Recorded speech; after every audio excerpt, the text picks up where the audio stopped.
Окей, не беше So close! So close! Да, много ми е топло от лампа. Казвам се Криси, занимавам се с софтуерно тестване от 10 години. Още 2015 имах възможността да работя с IO, но проектът беше само за един месец, въпреки това много ми хареса. И ето, че 5 години по-късно случайността отново ме срещна с точните хора и пак съм част от екипа на IO. Защо IO?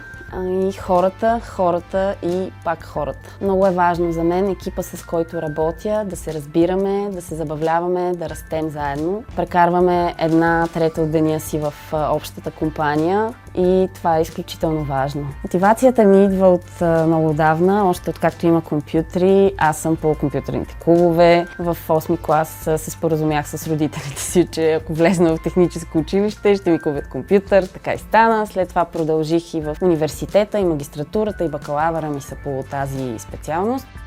Много обичам да играя компютърни игри. Любимите ми игри са Heroes 3, Might and Magic и Diablo. Обичам умен софтуер, който да ми помогне, когато не знам какво да направя, който да е максимално бърз, с минимално количество кликове и който е красив и да радва окото. Тази ми любов към техниката е нещото, което ми дава сили и енергия всеки ден да се раздавам по проектите.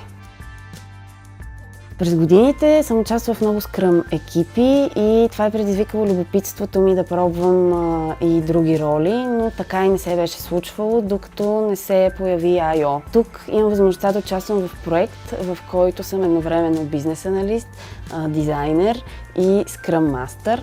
А освен това, благодарение на стажантската ни програма, мога и да практикувам нещо, което много обичам, именно да обяснявам неща на хората. Щастлива съм, че имам този опит и без IO това нямаше да е възможно. Вие си изберете.